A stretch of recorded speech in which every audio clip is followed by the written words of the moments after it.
Sir, thank you very much for Pleasure, thank you. sparing time for this show, that is Diplomatically Speaking.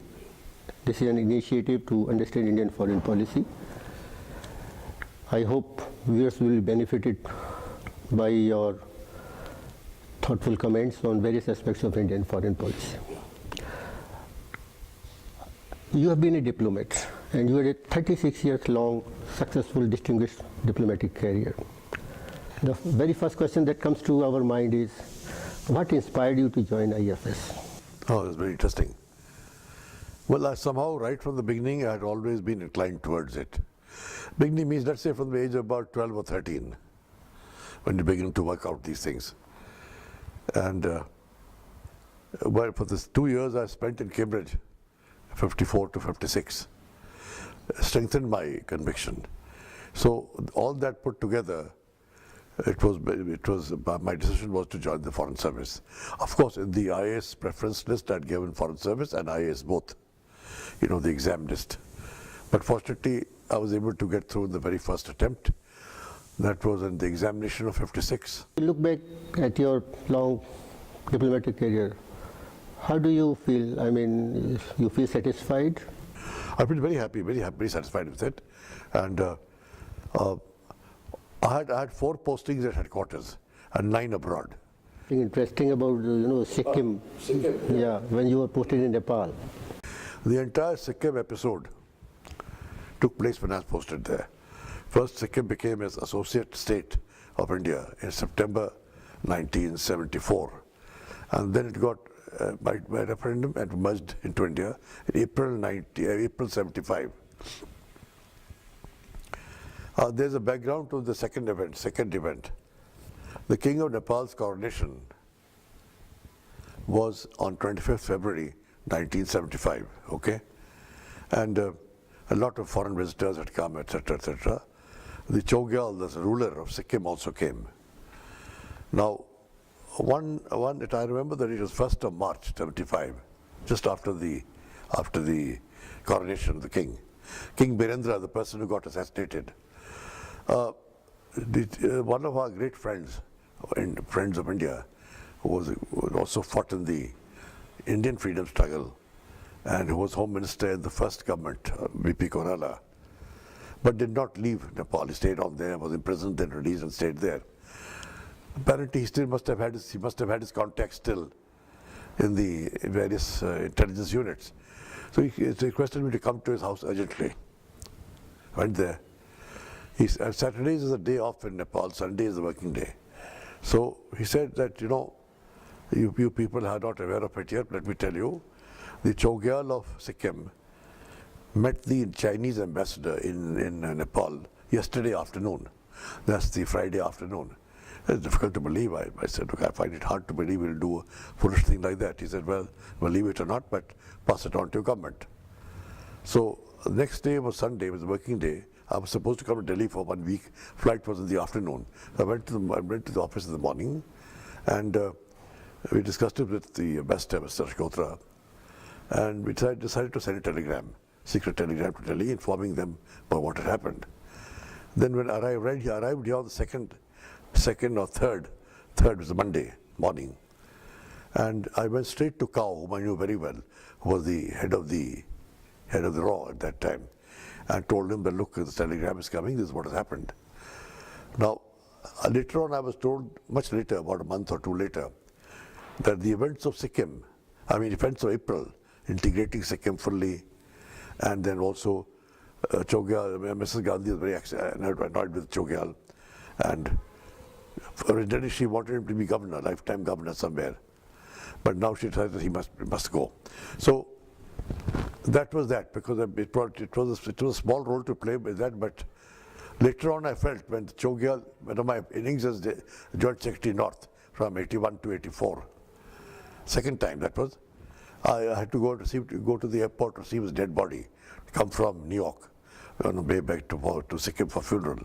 And I felt sorry for the man, as he looking at a dead body, that. I said, maybe I overdid it. But I said later on you realize there's no such thing as overdoing it. You have to do what is to be done.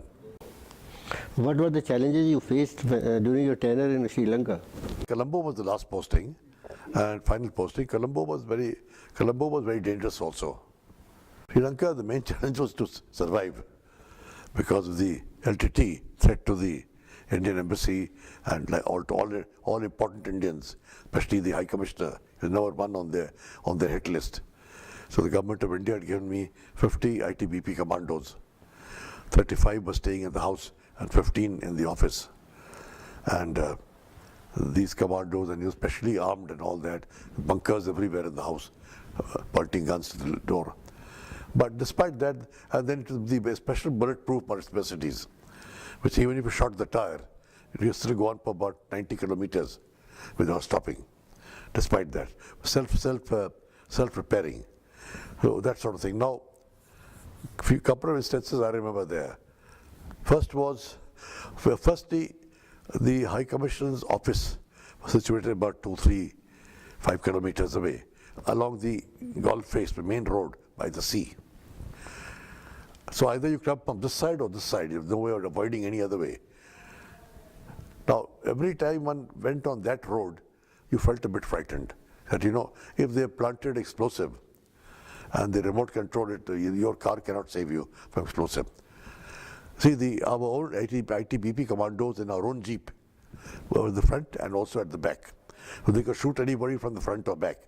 But if there's a RDX explosion, they can't do much about it. So that was that. Then, and our arrangement was that every morning, whenever I got there, and after lunch, to give a ring to her immediately that I've arrived safe and sound. Otherwise, it's very tough on the nerves. Some days, if I couldn't ring up, then she was very upset for any reason, like somebody sitting in my room or a phone was ringing or something. That was one. Then, after Rajiv Gandhi's assassination, after the period of mourning 3 days, 4 days was over, I was at a party given by the Russian ambassador. And halfway through the party, the first secretary in charge of security, the IPS officer, very able ICS officer, poor chap, no longer alive, he came, interrupted the party and said, "Sir, we have to get you out of here, take you to the office. There's a recording we have made of some LTT recording. There was a recording on all the time." He said that this chap says in the recording that I'm so-and-so, I'm a member of the LTT. Just now I'm in this area of Colombo. My friend has gone for buy vegetables, but if he learns that I made this call to you, he'll kill me. I'm not anti-Indian, neither do I believe in violence, so I'm sending you the information. The High Commissioner's residence is going to be attacked by the LTT within the next 6-7 days. High residence, not the office. I said, all right. We told the Sri Lankan government, and they were good enough to, in that whole 1 kilometer all around the house, they blocked it off to all traffic. So that's all right. That took care of that. The other time when tension was high was last week of November every year, birthday week. And the celebration was by more killing of people. The way of celebration. Bloodshed, frightening. And I remember that particular morning, the Sri Lankan papers had mentioned that there were 2 hit squads in town, headed by so-and-so and so-and-so. Police were looking for them. Now, I remember about lunchtime, 1 o'clock, the senior officer, councillor rank, in charge of RAW in all of Sri Lanka, he came rushing to my office and said that, in their intercept of all LTT messages, they picked up a thing that the attack on to finish off the High Commissioner as one of the targets. I don't mind saying this, the only time I felt a bit scared because they are very thorough in their killing, very professional. So, and I couldn't tell anybody, I couldn't tell my own officers because they would be very worried, they would be very scared also. I couldn't talk on the phone to anybody in India because the telephone exchange full of LTT people, pro-LTT people. Anyway, that very evening, that very night, 12:30, there was a flight to Dubai. We were supposed to go to Dubai for 3 days. This was November, I was retiring in 2 months' time.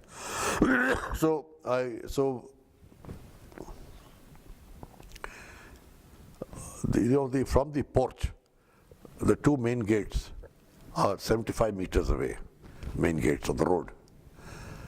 So when the driver took the car out of the porch, I stopped him. I said, "You shut the flag, switch off the light, and cover the flag." So he said, "I didn't tell him my Wi-Fi." So he went on because I said to myself that if the only way to the airport then was through the bazaar, and there was no separate highway. Now there is. And I suppose the LTT knows that I'm going. And they're in a lane, and here's the road.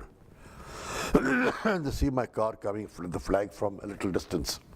They prepare and they bang it. There's no escape from that, and you can't save yourself. If they don't see the flag, they'll wait for the car to come close.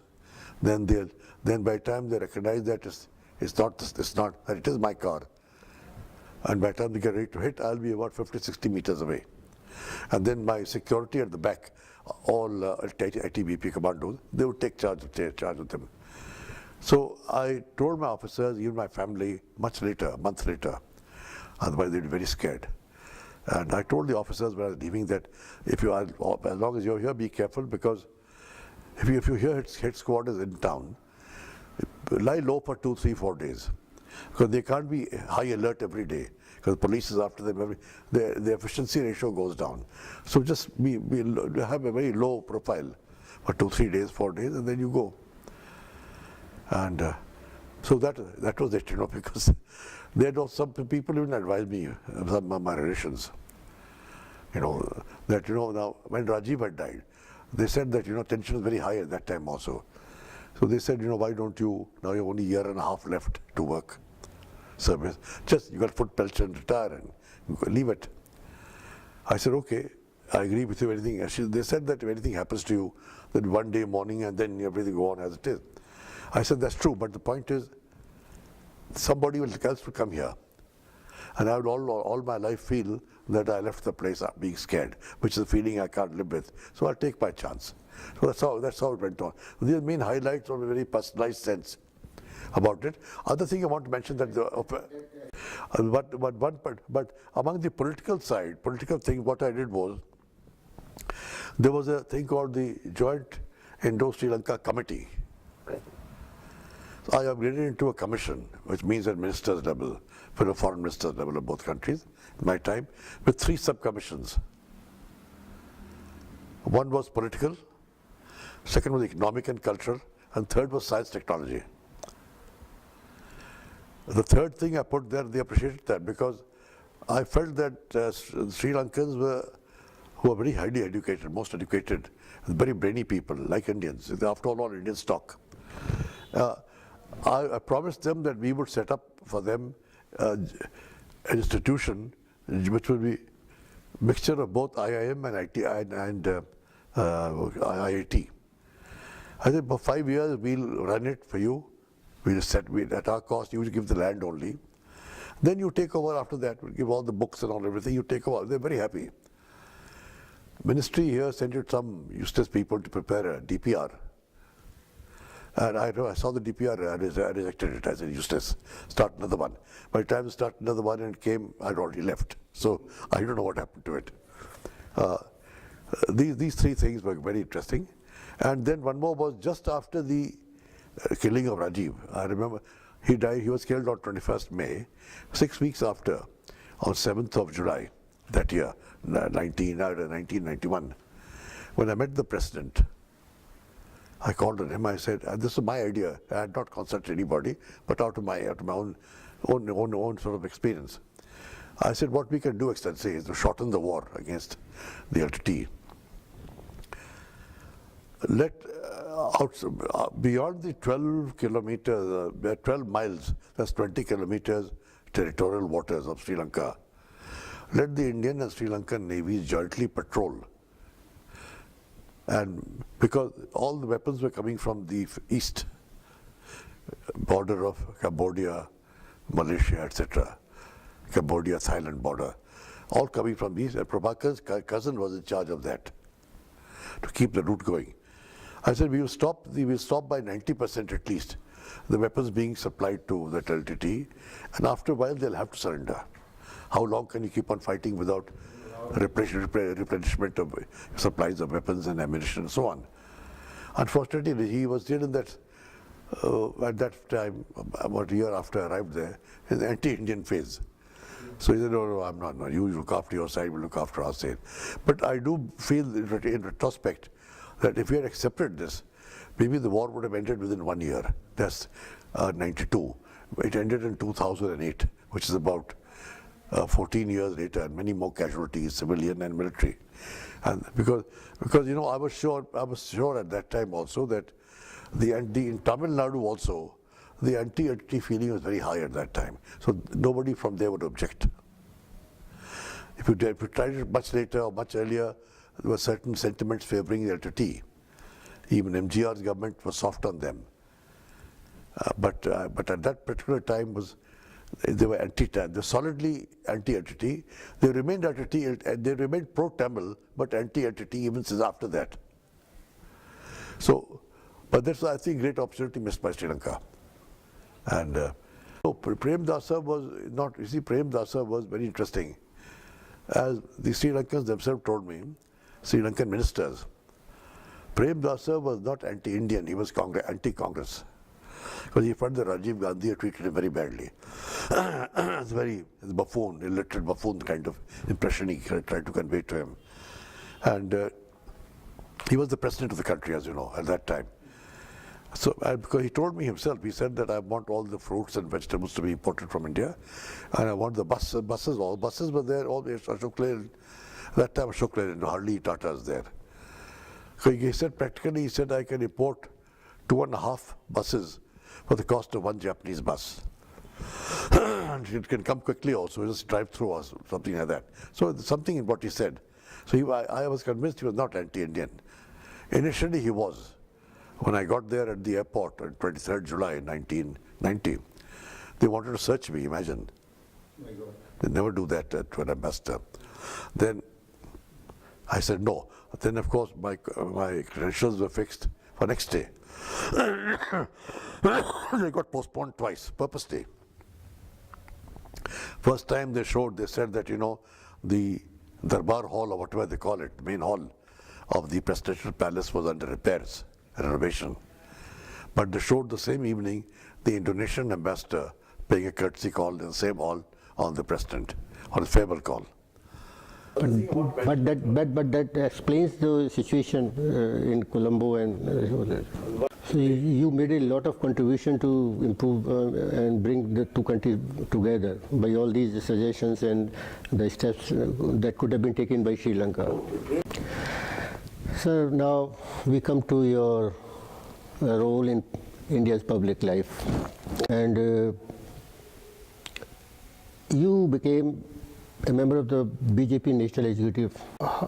Persuaded to join BJP? I joined the BJP formally in February '94. I met Mr. Advani 3 months before I was to retire, and I told him I'm interested and all. He said, fine, when you retire, after you retire, just come and see me. But I took about 6 months to go and see him. And so informally I started working in the BJP office, October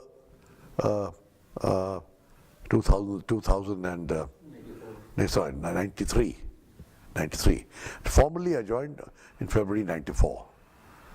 And my first national executive was September '94. Sir, you were appointed head of the yeah. party's... No, at that particular time was the Mishra.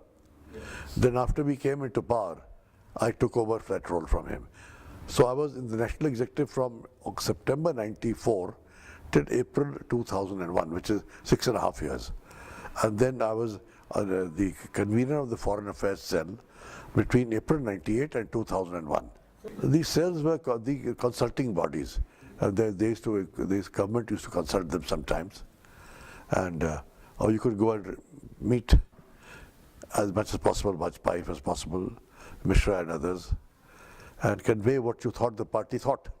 And it was up to the PM to finally decide. Sometimes he took that seriously, sometimes he didn't. It's up to him. Sir, you were appointed head of the party's Foreign Affairs Cell. So it was a link between the party and the government. Sort of a link, yeah. You could say that. Then I went to Andamans and then Pondicherry. Until I was in Andaman for 2 years and 7 months, from May 2001 till January 2004. And in Pondicherry from 2004 January till July 2004. The government changed in end of May 2004. UPA government came back. So I resigned. I was the first to resign. Out of all the BJP governors. During this period, you had an opportunity to observe very closely the events that were taking place so far as India's foreign policy and relations are concerned. I will just take up one. But you observed, the events very closely, and because of your diplomatic background and all that, so naturally you were interested in observing things. So I would like to know, Kargil happened. In spite of the goodwill displayed by India and Prime Minister Atal Bihari Vajpayee made that Lahore trip, and just after 3 months of that goodwill that was generated, Kargil happened. You know, it is like this as I see it. There's a permanent factor in Pakistan as far as for some of the foreign policy is concerned, not all, let's say towards India, later on Afghanistan also. This permanent factor is the military and the ISI. To this, a third dimension has been added, which is not so permanent, more semi-permanent now, you can say, is the terrorists, jihadi terrorists. Now, there's no doubt in my mind at all, and never has been, that Nawaz Sharif, as well as his brother, who's Chief Minister of Punjab there, are in favor of peace, and they want peace with India, friendship with India. They have a lot to gain. They understand it. Civil society understands it. Even on the TV, once in a way, I come across a Pakistani retired armed force officer who's very sober in his assessment. But on the TV, even now, all these retired people who appear on TV from Pakistan, they can speak more freely, but no, even they, because they have been military background, they speak the same thing. Now that being so, those who are serving, it would be worse. So could we look beyond that Lahore spirit? We didn't suspect anything foul after that, the amount of goodwill that was generated by Vajpayee's trip to Pakistan. You can see a pattern in Pakistani behavior so far as these activities are concerned. Sir, related to Kargil, there is one more event that took place. General Musharraf came to India, and there was Agra summit, and everybody was hoping for a breakthrough. But at the last moment, things fizzled out, and nothing came out of that summit. Do you believe that what actually was the problem that came up at the last 11th hour? I would say one of the reasons was that, but I think the summit, that failure of the summit did some good. I'll tell you how. Because if you look at the second half of, or the latter half of Musharraf's tenure, you'll find that he is much more of a dove than the first bit. First bit from 2001 till whenever it was, the parliament attack and Agra and all, he's still a hawk. But to his credit, I must say that he signed that joint statement with Vajpayee at the SAARC summit in January 2004, in which he undertook to dismember the terrorist camps in Pakistan, all of them. That was very positive. That means he admitted that they are there. He would not permit cross-border terrorism from Pakistan to any part of India. That's one. And secondly, that according to some other writers in Pakistan, and according to Lamba also, speech he made in Srinagar just before Vajpayee was sworn in, just before Modi was sworn in, he talked about a settlement almost being reached on Kashmir and all when Musharraf left. Now, I've tried to check up what the terms of settlement were. 2 or 3 of them were innocuous, they were not bad. LOC to be international boundary. No change in the boundaries of Kashmir, international boundaries of Kashmir, and but joint management. Joint management, what is it? I have no idea. Nobody has defined it. How can you? How do you manage it? You can say in a way the BDP alliance government is joint management also, but we can't have joint management with Pakistan on something that's our territory. So I don't know how it would have worked, assuming that everything worked out and we agreed to it also on one Singh government. But how would it work out?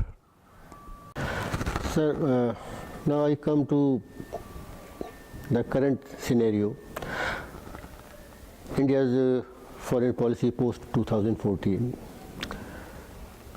There has been a change in the vision, in the strategy of the present government. Some people say that it is just a slogan, a new phrase has been coined, nothing new you can say about foreign policy. So, do you really agree with this view that nothing has changed? No, not at all. He has been very dynamic in his foreign policy, bold moves, and I think universally is recognized. In Pakistan, even among civil society is recognized. But as I said earlier, I don't expect it to have too much impact on the military, despite the fact that the N.N.Jha, the National Security Advisor, is supposed to have assured our National Security Advisor, Dowar, in Bangkok, that the army is on board. But it's difficult to believe that. Sir, there has been a lot of emphasis on India's neighborhood policy. There's a lot of emphasis on having very good relations with India's neighbors. And in this context, I would like to take up a few questions about India's relations with these neighbors. First of all, I would like to take up Nepal. There has been a lot of criticism about India's policy, India's approach. Some say that it has not been handled properly, and preventive diplomacy could have avoided all this. One thing. Secondly, what is at stake in Nepal so far India is concerned? You see, it's like this. What the Madheshis are fighting for, Madheshi is Madhya this Terai area, which is Madhya Desh, is 51% of the population of Nepal, and most of the industrial production takes place there also. Now, this 51%, 18% is Pahadis who settled there, 33% still Madheshis. Now, the way to do it is the GP Korala, at the time the king abdicated responsibilities and made way for democracy in 2006.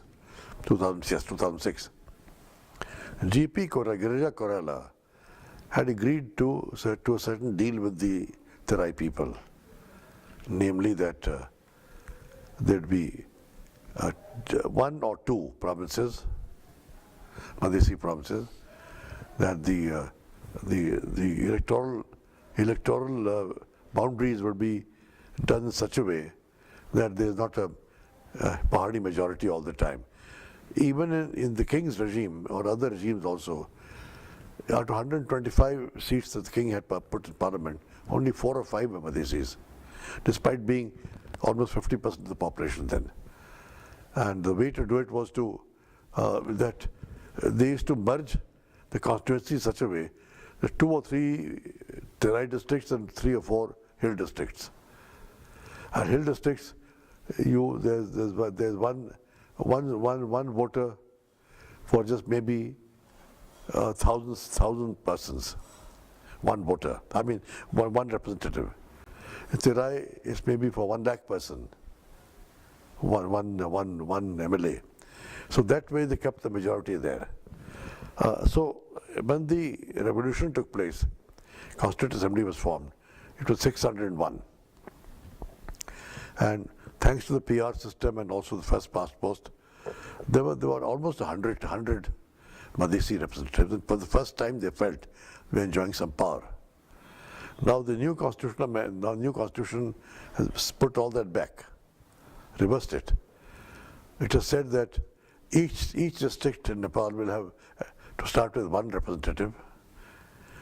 Out of 75 districts, about 40-45 are Hill. So that becomes already Hill majority. Then, and also from say 100 and see the total number of seats will be 275. 165 will be first past the post, and 110 will be this thing, will be the PR. In this one first past the post system includes the 75. So really you are knocking off, let's say, already 40 seats from the thing. So you want 125 is what the real election will be. 125 also, if you have the provinces drawn aside, except for one province, everywhere it's all mixed up, Hill and Terai again.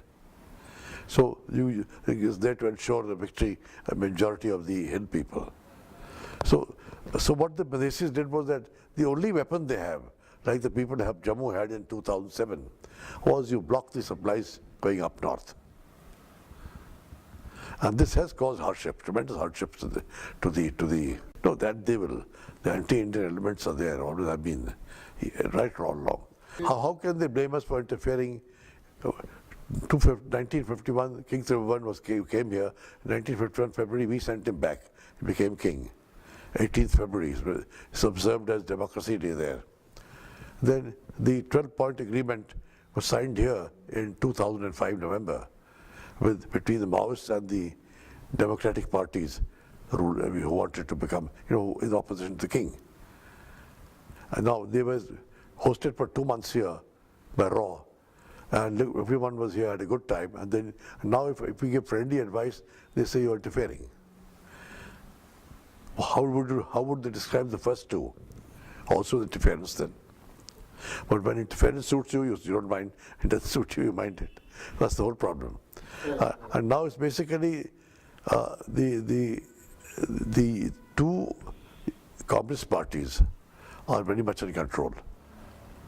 The prime ministers from the equivalent of CPM, which is left wing of the CPM, equivalent to CPM, the UML, and the other is the Communist Party, who are very anti-Indian, and the extreme Communist Party, which is not there in Parliament, but they're always there to make noise. So we have this problem. It's just this problem is there. Sir, sometimes they said that we have no Nepal policy, and it appears that we have lost Nepal to China. Do you agree with this viewpoint? Well, they're certainly trying to move fast towards China. Chinese, the traffic to China is enormous there. But the Chinese Chinese also want such things from out of them. They want the same open border that they have in the south with India, same terms and conditions in the north also. Secondly, that in the earlier draft proposal of Friendship Treaty that they sent in 2008, there was a paragraph also which referred to the right of the Chinese police to enter Nepal to deal with the Tibetan demonstrations and all that, Tibetan refugees demonstrations and all that. And also if undesirable people from Tibet escape to Nepal, to come and catch them and take them back. That hasn't been approved yet, but is lying there on the table. Sir, now we come to another very important neighbor of India, that is Sri Lanka. India is a federal state, and states have a role in the formulation of country's foreign policy. But sometimes it becomes a sort of veto on the formulation and implementation of India's foreign policy. Particularly, I would like to refer to the role of Tamil Nadu politics in India-Sri Lanka relations. You see, the problem is this, that the animosity between the two communities in Sri Lanka is immense. But I'm glad the present president is working his way toward, he's releasing some people very easily, very rapidly. A very much wanted person who had committed many murders, killings of non-Tamils, sentenced for life, has been released by pardoned by him. So he's making gestures towards Sri Lanka, which should yield some dividend. And let's see what else he can. And then we have to keep the pressure. See, devolution, I think, the present government, Ranil Wickremesinghe, when he was Prime Minister earlier, was in favor of devolution. Even Mrs. Kumartunga, who's the power behind the throne here, in favor of devolution. So they will have it, they will do it, but they are also dependent in Parliament on the support of these extreme radical Sinhala elements. So they have to go very slowly, casually, and not rush into it. We have to keep in mind the impact of China in India-Sri Lanka relations. They have been trying to maintain a balance between India and China. Do you think it is in the interest of India that Chinese influence in Sri Lanka doesn't outgrow India's goodwill in Sri Lanka? I'm one of those chaps who feels it will not happen because they cannot match our proximity. Our proximity, which helps Nepal in every way. Travel to India, studies to India, roti or beti ka rishta jo hai. And then, you know, how much can they supply on the way coming from China through Tibet, through the Himalayan passes, especially in winter. That's why I think So a matter of time is on our side. Former President said that India is a relation and others are our friends. So I think that explains the good side of the India-Sri Lanka. I think that explains that is President Rajapaksa's remark. A very clever remark. You see, you may be a relation with friends who can be close. See, all relations are not close to you. India's neighbor is Pakistan. There has been a lot of criticism in India that how long these talks will go on. Talks for talk's sake and without producing any tangible results. Do you think that there are still forces in Pakistan who are opposed to talks and dialogue with India? Well, large sections are still opposed. I'm reading only yesterday somewhere that Rahil Sharif, who's the army chief, wants to think and he's thinking in terms of revenge for 1971. Also, don't forget, his brother, some very close relative, maybe brother, was killed in that war. General Sharif into this India-Pakistan dialogue, does it have is it very significant? But it's good in a way that army will be on the table, so it'll be more easy to talk frankly with them. But at the same time, Rahil Sharif obviously now, I mean, General Sharif controls the whole thing now through this man, N.N.Jha. And everybody is very nice in that, both here and there. Those who came from there to here are very nice moderates. I was very surprised at one intervention which they made. You'd also be interested. I said, well, the first session I had to preside over, it was not the political, the economic session. I said, look, economic ties, you're short of petrol. We can, from Bhatinda, build a refinery, build a pipeline, especially for you, and you accepted that side. Also that other things, for example, I read in the papers, I said that you wanted to hire 100 diesel locomotives from India because you're short of locomotives. That can be done, but relations must be good. So immediately one of the Pakistanis got up. He was the organizer, part of the organizer, Hans Seidel Foundation. He took the floor. He said, please sir, don't make this suggestion at all on the microphone, because then all the benefits go to Punjab. Can you imagine any Indian at a conference with Pakistanis or anybody else making this remark, that don't build a pipeline to the Tapi pipeline, it will end in Delhi or end in Firozpur or wherever it is, and all the benefits will go there. I can't imagine it. That really shook me up. I said, my God, what is the tension between them is pretty high among them. And I think you also had been to for this track to diplomacy in 2014? It's a useful forum, I tell you why, because the Kasuri who heads the thing from their side is one of the chaps who genuinely wants relations, good relations with India. And one of the reasons being that he travels here all the time. If he travels 10 times a year now, he can travel 50 times a year if the thing is all right. Many Pakistanis will not say so, especially the intellectual types. They feel suffocated there, and they like to come here for a break and feel more free. That's part of it. That's understandable. They've said so also, publicly and privately. I think he belongs to that. But he will not go to the extent of saying that no, Pakistan is wrong on Kashmir. Then he'll be finished. Thank you very much.